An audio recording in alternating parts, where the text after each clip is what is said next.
Start करते हैं रसायन शास्त्र। अब रसायन शास्त्र की परिभाषा देखते हैं हम।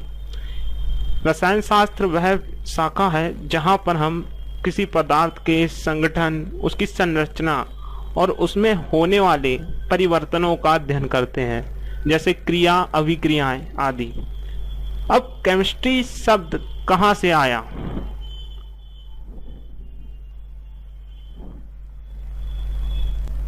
अब केमिस्ट्री शब्द कहाँ से आया? तो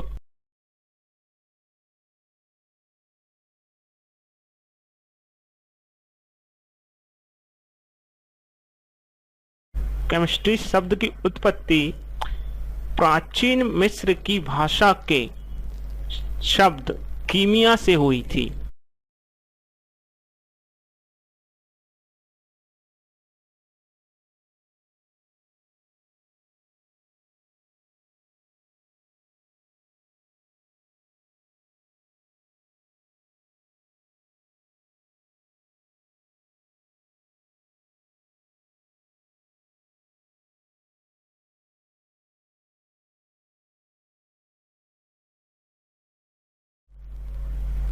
अब बात करते हैं कि प्राचीन समय में इसे क्या कहते थे। तो एक टर्म है केमी टेकिंग, CHEMETECHING, केमी टेकिंग। तो प्राचीन समय में रसायन शास्त्र के अध्ययन को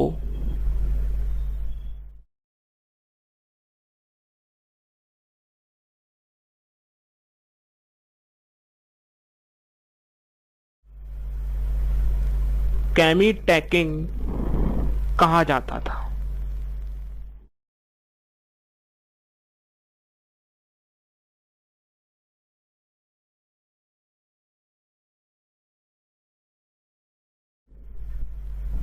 अभी पीछे हमने देखा था कीमिया शब्द। तो कीमिया शब्द का अर्थ क्या है? तो कीमिया शब्द का अर्थ होता है काला रंग। कीमिया शब्द का अर्थ काला रंग। ये कुछ बेसिक कॉन्सेप्ट हैं जिनको हमें डिस्कस करना पड़ेगा। अब प्राचीन भारत की बात करें,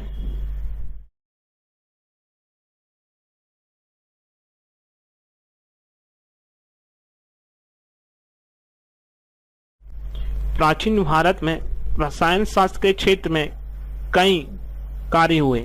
तो उसमें रसायन शास्त्रियों का योगदान रहा, जिसमें से आप नागार्जुन, बहुत ही प्रसिद्ध रसायन शास्त्री हैं नागार्जुन, और रसायन शास्त्र से संबंधित इनकी बुक है रस रत्नाकर। रसायन शास्त्र से संबंधित पुस्तक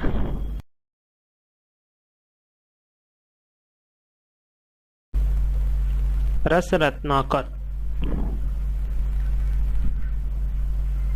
और भागभट्ट, उनकी पुस्तक है रस रत्न समुच्चय। तो भागभट्ट ने कौन सी पुस्तक लिखी है रसायन शास्त्र की? रस रत्न समुच्चय।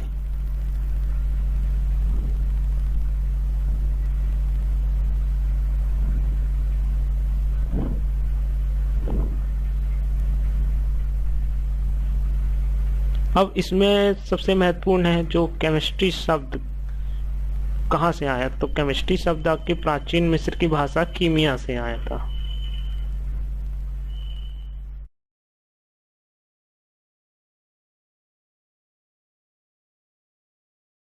और कीमिया शब्द की उत्पत्ति कहाँ से हुई?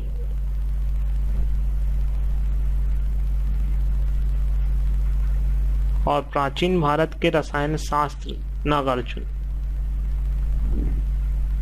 भागवत भी है। अब नेक्स्ट में देखते हैं हम आधुनिक रसायन शास्त्र। जब हम बात करते हैं आधुनिक रसायन शास्त्र की, तो सबसे पहला ये कि इसके जन्मदाता कौन। तो आधुनिक रसायन शास्त्र के जन्मदाता जो है वो है लवाइजर। LAVOISIER।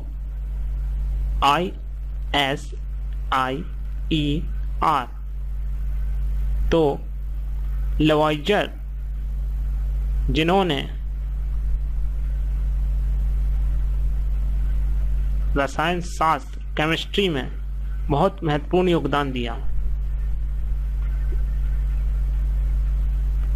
आधुनिक रसायन शास्त्र को इन्होंने अपना योगदान दिया। और इन्होंने जो योगदान दिया वो इस प्रकार है कि सन 1774 में उन्होंने द्रव्य संरक्षण का सिद्धांत प्रतिपादित किया। तो लेवाइजर ने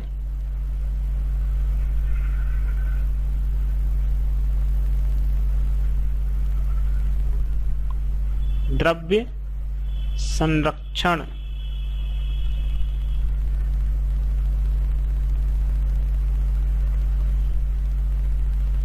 के सिद्धांत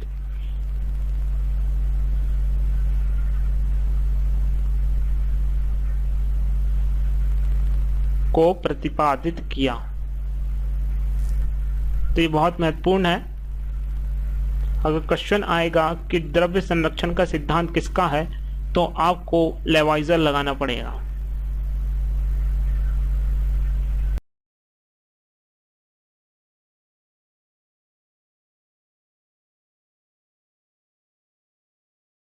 इसके अनुसार द्रव्य ना तो उत्पन्न किया जा सकता है और ना ही नष्ट किया जा सकता है।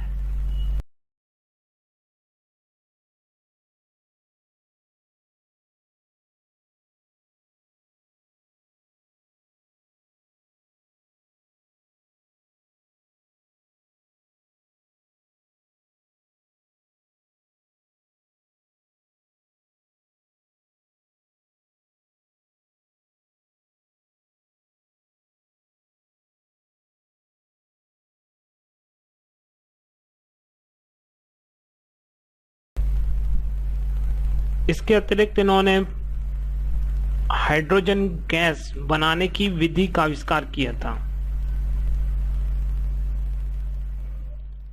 और रसायन शास्त्र के क्षेत्र में विभिन्न कार्यों में उनका योगदान रहा।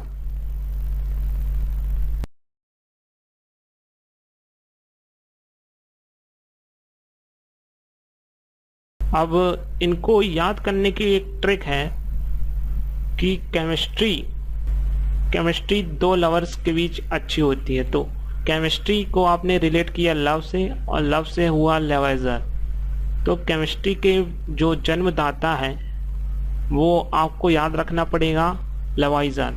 तो केमिस्ट्री लव लव लेवाइजर आपको हमेशा याद रहेगा कि केमिस्ट्री के जन्मदाता कौन है।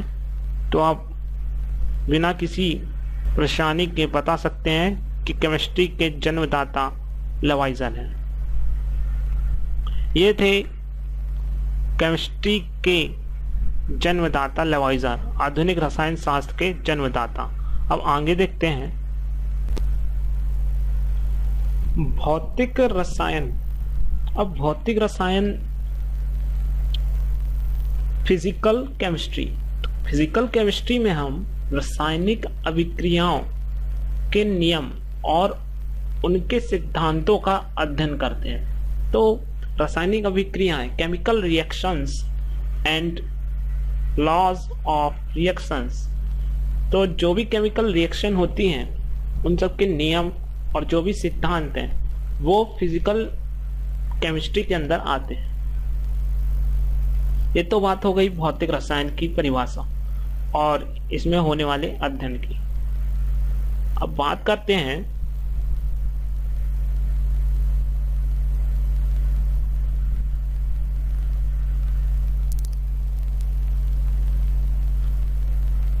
द्रव्य पदार्थ की अवस्थाएं। तो द्रव्य पदार्थ की अवस्थाएं तीन प्रकार की होती हैं, सभी को पता है।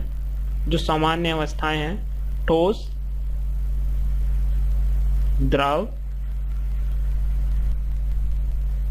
और गैस।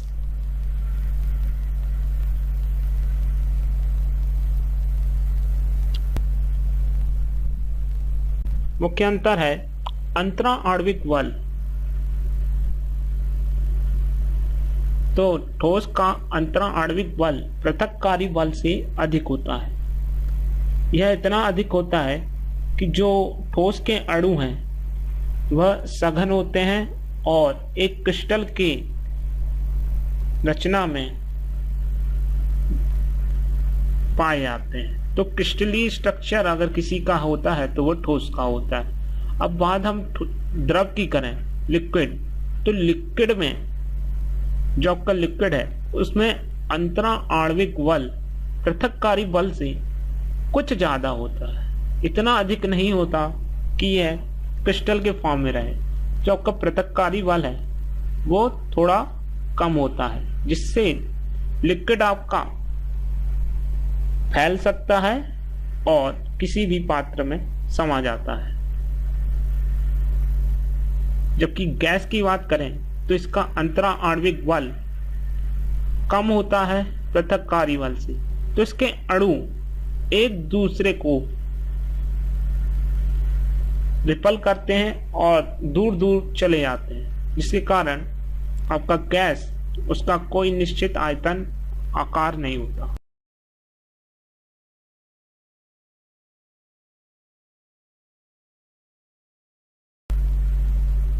तो ठोस में निश्चित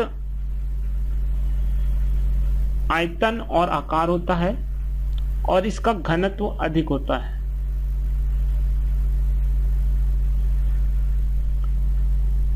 जबकि हम बात करें द्रव की, तो द्रव में निश्चित आयतन तो होता है, परंतु इसका आकार अनिश्चित होता है। यह उसके पात्र पे निर्भर करता है। जिस प्रकार का पात्र होगा वह उसमें समाहित हो जाएगा और इसका घनत्व ठोस की अपेक्षा कम ही होगा। अब गैस की बात करें तो इसका आयतन आकार अनिश्चित होता है और साथ ही इसके अणु स्वतंत्र होते हैं। तो इसके आकार के बारे में हम कह सकते हैं कि नॉट डिफाइंड। गैस के आकार के बारे में नहीं कहा जा सकता। ये था बेसिक कॉन्सेप्ट फिजिकल केमिस्ट्री में। जो मैटर है वो ये 3 स्टेट में पाया जाता है। अब बात करते हैं कि पदार्थों की ये 3 अवस्थाएं, तो पदार्थों में अवस्था परिवर्तन कैसे होता है? तो बहुत ही सिंपल है।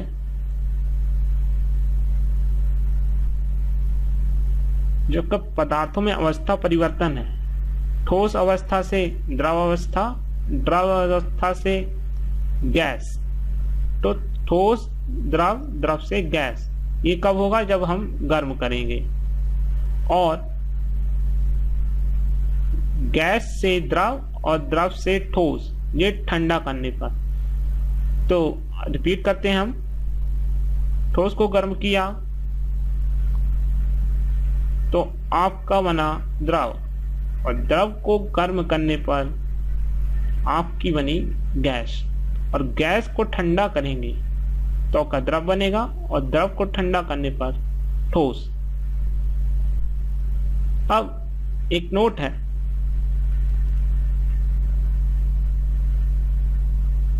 जब ठोस से सीधे गैस में पदार्थ परिवर्तित हो जाता है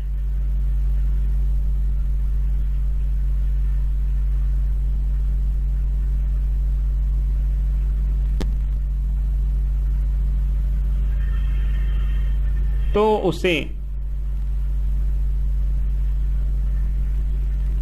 ऊर्ध्वपातन कहते हैं। जैसे कपूर, कपूर गर्म करने पर ठोस से सीधे गैस में परिवर्तित हो जाता है। तो ऊर्ध्वपातन की प्रक्रिया किसमें होती है? कपूर में होती है। जैसे ठोस है, ठोस को गर्म करेंगे तो सीधे गैस में परिवर्तित हो जाता है, तो ये कपूर है। इस प्रक्रिया को कहते हैं ऊर्ध्वपातन। इन तीन अवस्थाओं के अलावा भी पदार्थ की अन्य अवस्थाएं भी पाई जाती हैं, जिनमें से एक है प्लाज्मा अवस्था। ये चौथी अवस्था है प्लाज्मा। सामान्यतः तीन ही अवस्थाएं पढ़ते हैं हम, ठोस, द्रव और गैस।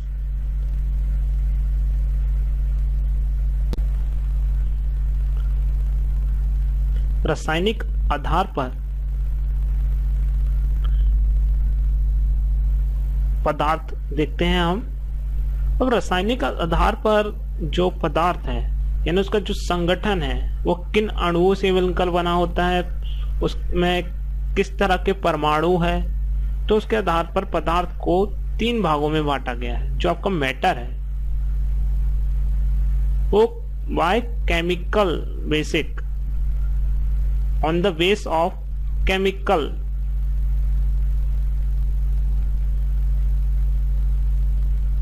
सो यहां पर तत्व, यौगिक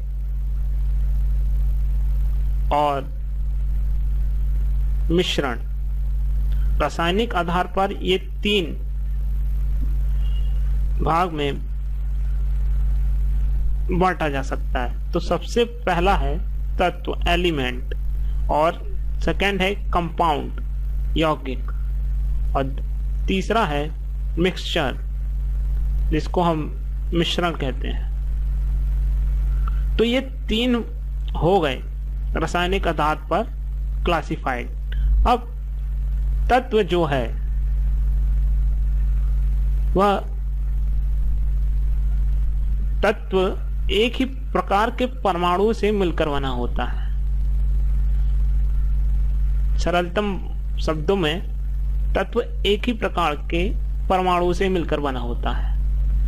सबसे उपयुक्त डेफिनेशन इसकी यही है।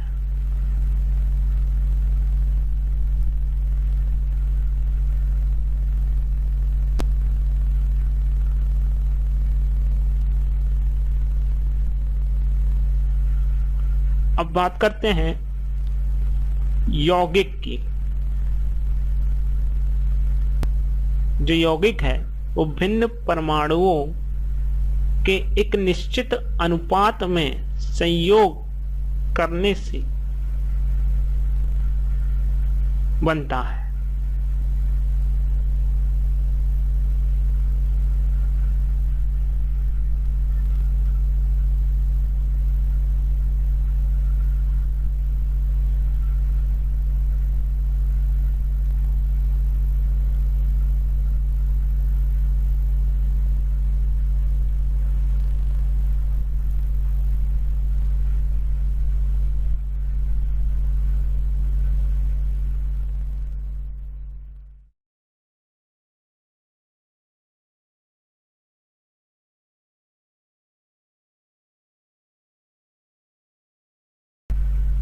अब बात करते हैं मिश्रण की।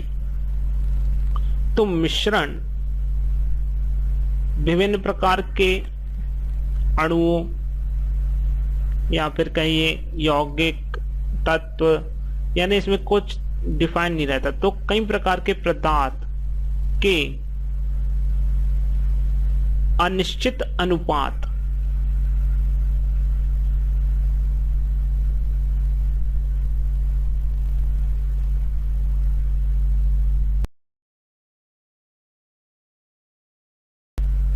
में मिलने पर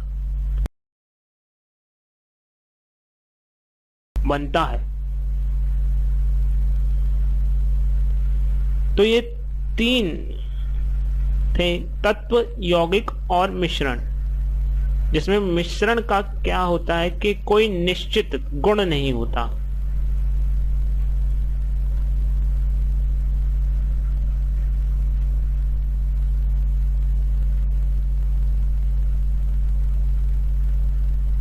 बाकी तत्व और यौगिक के निश्चित गुण होते हैं, लेकिन मिश्रण का निश्चित गुण नहीं होता है। तत्व का हम डिटेल में आगे पढ़ेंगे। अब बात करते हैं मूलतः अणु। तो जो अणु है वह होता है तत्व और यौगिक। तो एक जो अणु है जो कि एक स्टेबल कंडीशन में होता है, तो तत्व में एक ही प्रकार के परमाणु होते हैं। तो जो आपका तत्व हुआ वो हाइड्रोजन, और यौगिक में दो भिन्न प्रकार के परमाणु होते हैं। तो जैसे जल, अब